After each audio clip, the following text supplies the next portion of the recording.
Hello and welcome to Indian Standard Time. I'm Siddharth Vardarajan. One of the important elements of the Modi government's foreign policy has been its focus on Asia. Asia is India's natural strategic homeland. Even before India became independent in 1946, there was the Asia Relations Conference that was held in Delhi. But over the years, Asia somehow declined in the Indian worldview. Previous governments have tried to change that with the Look East policy, and Prime Minister Modi has tried to ramp it up further by talking in terms of acting East. Joining me today to discuss the Asian security environment, its fault lines, and the potential role, the future role that India can play is Ambassador Chung Lee, who is a very important scholar, diplomat from South Korea, currently the Ambassador for National Security Affairs of South Korea, and of course author of a new book coming out this year, Asia's Strategic Fault Lines. Dr. Lee, welcome to the program. It's a real pleasure to be in your program and the guest in front of such a great audience. Thank you so much. Dr. Lee, you gave a public address recently in Delhi, the Observer Research Foundation, on Asia's strategic fault lines, discussing some of your ideas. And the question at the center of, or the way you presented it, was all this talk of the current century being Asia's century. You feel somewhere down the line that this is an over-optimistic portrayal, that Asia has many miles to go before this century can truly be called an Asian century. Could you elaborate on why you feel that? Sure. Well, first of all, I think as an Indian, as a Korean, as Asians, we must be rightfully proud of the achievements we've made politically and economically. But if you look at the next 30, 40 years, Asia faces humongous, unparalleled challenges. There are great power rivalries. China is becoming a very, very important power and player in the Indian Ocean, as she wasn't before. You have some of the world's greatest failed states are in this region. You have deep pockets of poverty and demographic deficits. You have political problems. If you add all that up, it means unless Asia is able to come to terms with those problems, the so-called Asian century, number one, is not automatic, and number two, it will not be able to govern by itself. And 5 nuclear powers, if you count Israel and North Korea. That's right. So you have not only the Indian-Pakistani rivalry here in the subcontinent, which is crucial. You also have North Korea, which is on the verge of miniaturizing nuclear warheads as we speak. And she also has long-range missiles that can threaten South Korea, Japan, and even the U.S. very shortly. You have a number of deep geopolitical hotspots, Taiwan Straits, Kashmir, and the list goes on.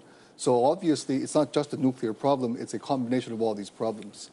I want to go through each of these fault lines one by one so we can get a sense of your thinking, perhaps the thinking of the South Korean government on this and South Korean analysts. Let's start with China, which is clearly Asia's largest power, its most important power, in many ways a power that arouses the greatest amount of anxiety. That's right. Certainly, there's a great deal of, I think, uncertainty about the direction in which China wants to go.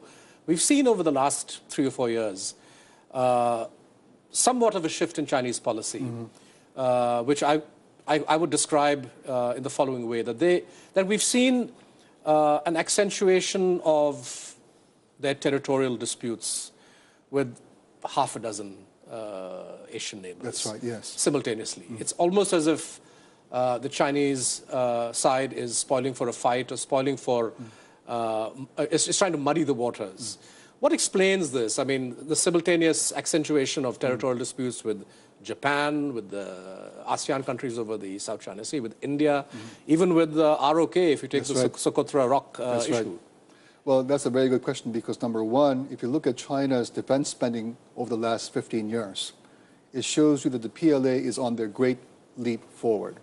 And their big goal is to make sure that within the next 20, 30 years, China will have enough military capability to maintain not only stability in this region, but in my view, have veto power over any other power that wants to come into the region. And if you look at that region, then obviously you have to increase your maritime presence. And by increasing your maritime presence, you will run into these territorial disputes with the Japanese over the Senkakus, with the Koreans, and the list goes on. And I think China now realizes that she's at a historical moment where she can show off its military power because that has been her whole design.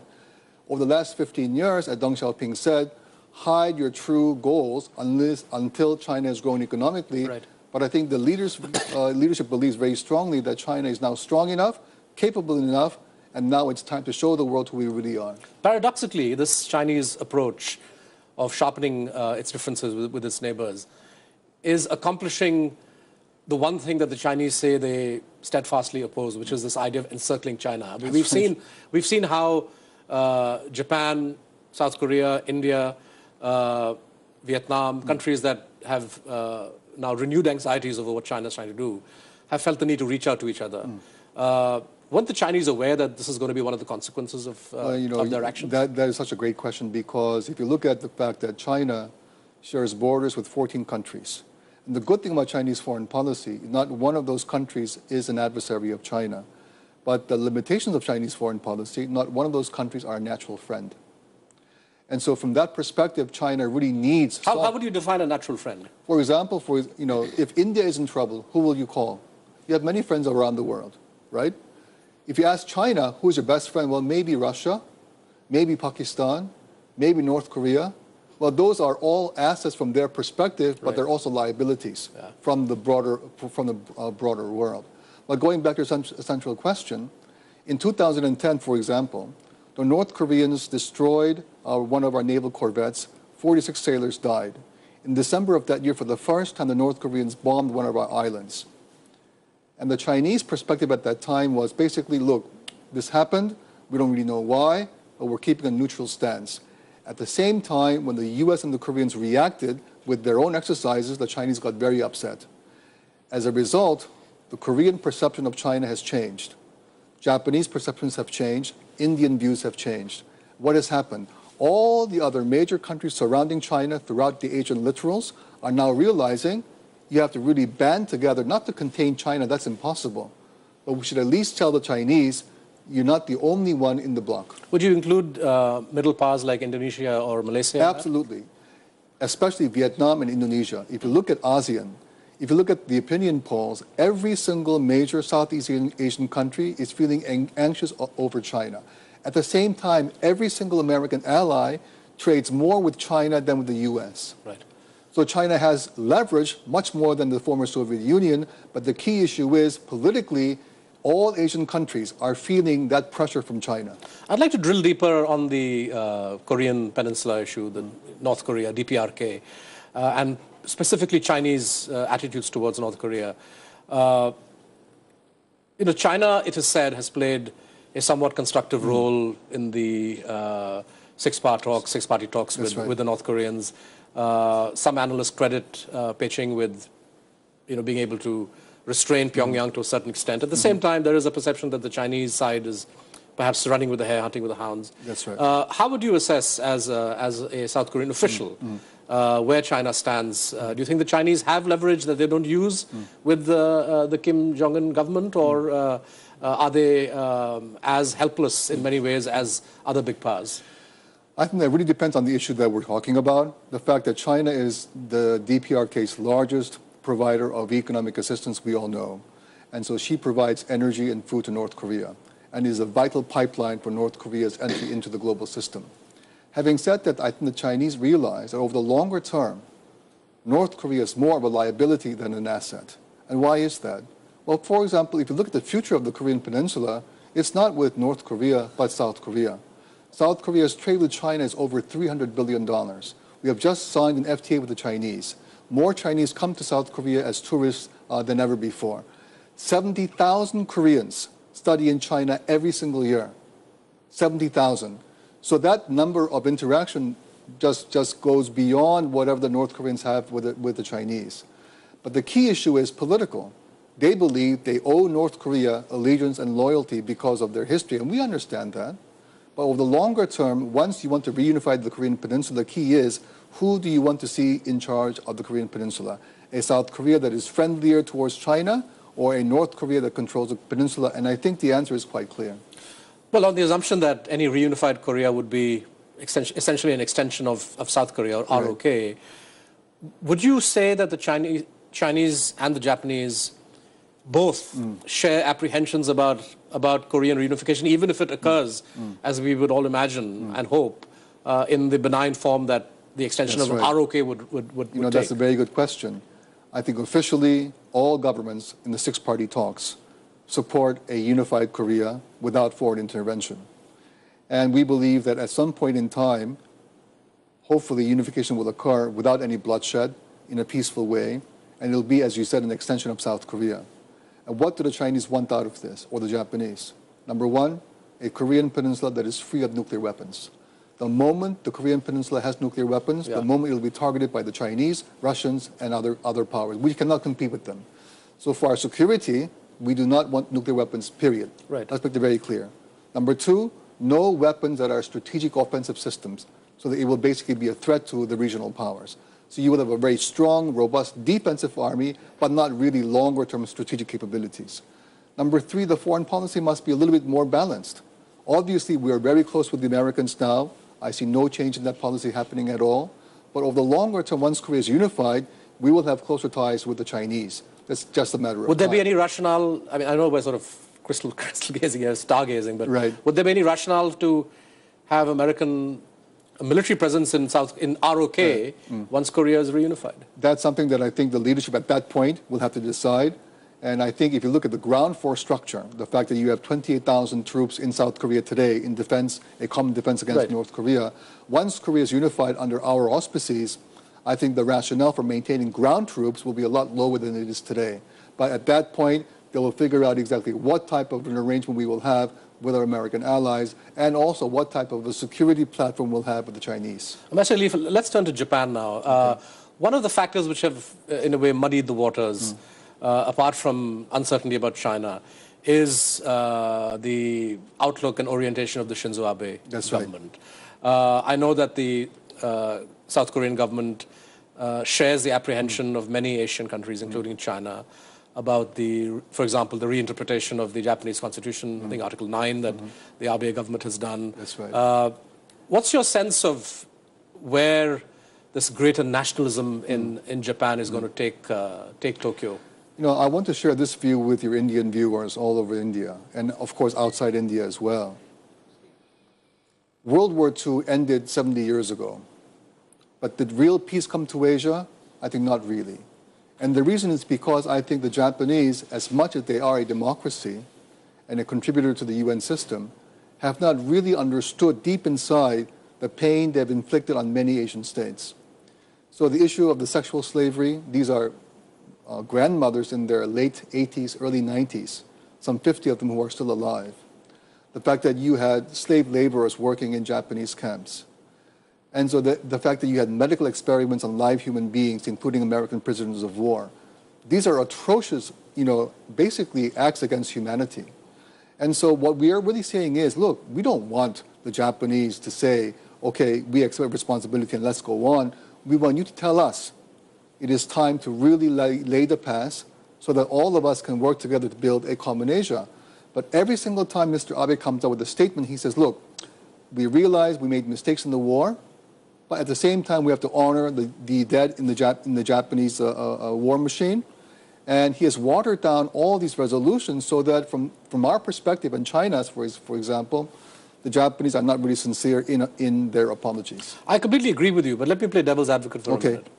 Are we talking about history because that history still is a driving force for current-day Japanese policy? Clearly not. I mean, Japan today isn't a militarist power. No, of course not. So while, and this is what the Japanese might say, that while judgments on what happened in the past have their place and are important, you had the Tokyo war trials, that's right, which passed judgment on the Japanese regime at the time and assigned blame to individuals, Japanese individuals.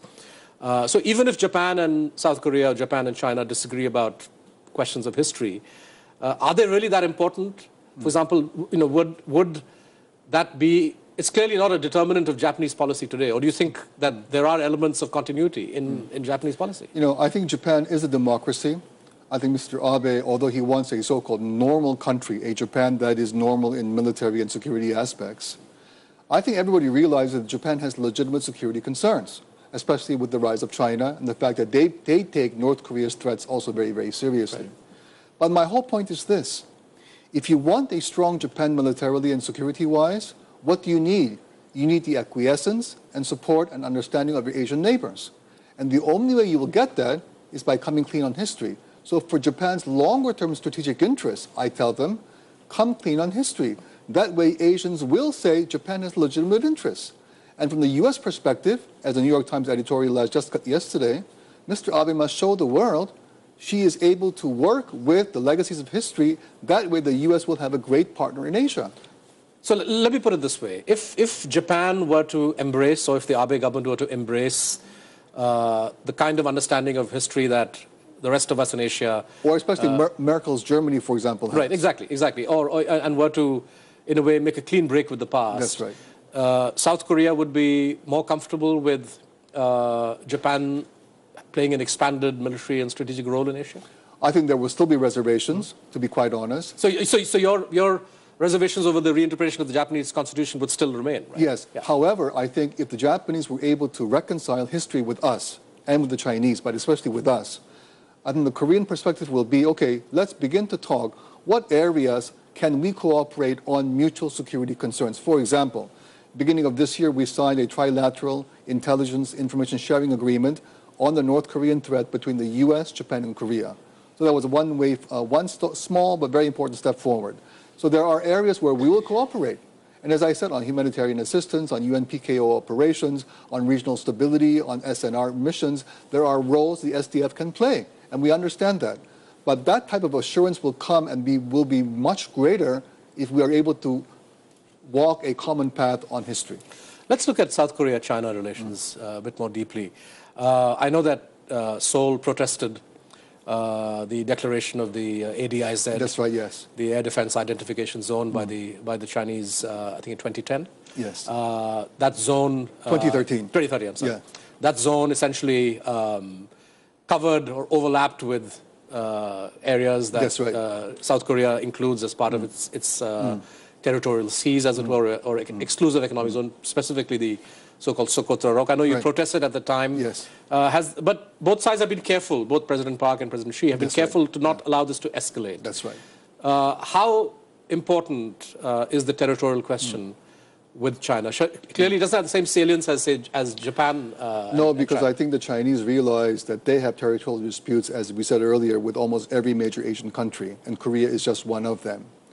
From as far as we are concerned, we have this little place called Iodo, which is the southern tip of the... which is a semi-submerged rock, that's right, yes. essentially. Yeah. And we feel that is, of course, our ROK territory. And so we discussed those issues with the Chinese, but for the time being, there really is no hot dispute between China and Korea on the particular issue. We have both agreed to disagree. The Chinese have laid down their views, we have laid out our views, but there are other interests that are much more important.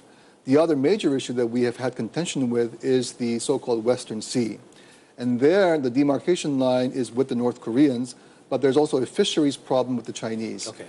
Every single year, especially in the crab fishing season, there are hundreds and hundreds of Chinese ships who comes into our waters, and then so that has run into huge problems. That is one major issue that we want to resolve with our Chinese friends. But overall, the territorial dispute between Korea and China is, number one, very manageable, and number two, it is much less important than other outstanding issues, i.e., for example, North Korea's nuclear weapons. Ambassador, India lies at the western end of East Asia. We, both under previous governments and, as I said, under Prime Minister Modi, have become more active in the East Asian space or Asian space. India is an active member of, for example, the East Asian Summit process, and we've been holding maritime or naval exercises with Japan, with the US and Australia, even with the PRC, even with the Chinese. That's right. How do you see India's emerging role in East Asia and the so-called Indo-Pacific region? I can only say three words: positive, more positive, and most positive. And the reason is very, very simple. India, for a long time, from Korea's perspective, was a very distant power for a number of reasons. So the tyranny of geography defined our relationship. But from the 90s onwards, there's been growing economic contact. We've had more political contact. Your defense minister has visited Korea. Our defense minister has had dialogues with you. And my president has visited India. And very soon, the Prime Minister Modi will go to Korea. This is part of Mr. Modi's so-called Look East Policy 3.0. And we believe very strongly that we have a very, very good story to tell with our Indian friends. What's that story? The key issue here in India now is make in India. And we have shown the world what make in Korea means. And we are both IT powers, we're both democracies, we have shared values, and there's a huge complementarity between our peoples and countries. So India, from Korea's perspective, is a very, very critical friend and a partner. Why? For the first time in Asian history, China, India, and Japan are all rising at the same time. And India is the only country of those three powers that we have no historical baggage with, none whatsoever.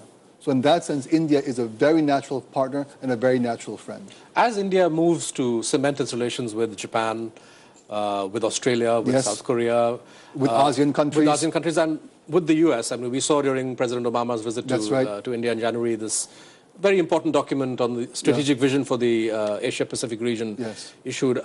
How do we ensure that the Chinese don't, in a sense, overreact to this and do things which may be unpredictable or Well, I think, unhelpful? we have to tell the Chinese this is not so-called an anti-China coalition. I mean, they would be quick to label this as containment or encirclement. But that really depends on China's choices.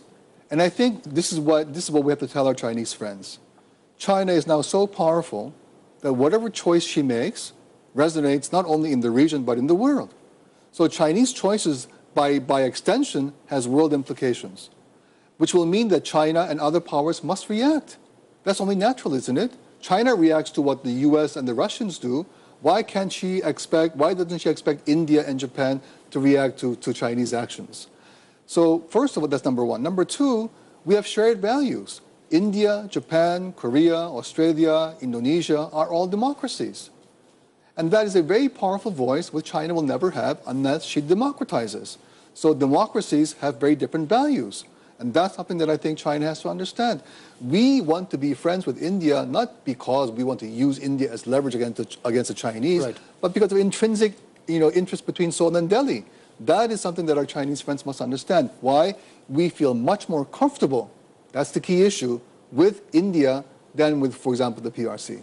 Are you optimistic about incipient efforts to create Asian architecture like the EAS? Are you confident that this process will go further, reach a logical conclusion? I mean, Asia is the only continent to lack any kind of pan-continental architecture. Right. Do you think that's likely, or will the existing fault lines act as a barrier to that? Asia has many so-called alphabet soups, right? We have EAS, Right. we have APEC. But they're all sub-regional. That's right. And I think ASEAN, by the end of this year, hopes to create an ASEAN community. And I think ASEAN has made tremendous progress.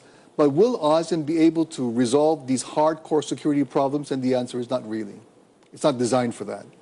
So in Asia, you have, unlike any other region, very strong, state-centric, very powerful states. India, Japan, even Korea, Indonesia, Vietnam, Thailand, Myanmar, the list goes on. Right. So these states have very strong national identities that will, I think, for the time being, tamper any road towards some kind of Asian union. But having said that, Asia does have lots of tracks, lots of networks, so I don't think you need to superimpose an Asian house to make sure that Asia cooperates. Right, okay. But whether Asia builds this architecture now or in the immediate future, it's clear, Master Lee, that stronger bilateral ties and a stronger effort to resolve these bilateral, or in some cases multilateral fault lines, hold the key to Asia, in a sense, realizing this dream of a nation. Absolutely right. You mentioned the Indo-Pacific, for instance. A couple of years ago, in the Australian Defense White Paper, for the first time, they emphasized the Indo-Pacific. Right. What does this mean? It means that the Indian Ocean is merging with the Western Pacific. And who lies at the middle of this? India. Right. So from India's perspective, security and stability in the Indo-Pacific now is not just an Indian concern. It's a concern to Koreans and Japanese, even Taiwanese and others. Why? Every drop of oil that comes from the Middle East traverses this particular waterway all the way to the Strait of Malacca and up to Korea and Japan. So in that sense, Indian ocean security is crucial to our well-being. And how else can you explain this? So this is why we are very positive about India's very robust role in this region as a major naval and maritime power. And we hope that we will continue maritime cooperation with India. Ambassador Lee, on that note, we will have to end it, I'm afraid. Thank you so much for joining us on Rajya Sabha TV. Thank you so much. This has been a wonderful experience. Thank you. And this brings us to the end of this episode of Indian Standard Time. Do join us next week, another guest, another program. Thank you.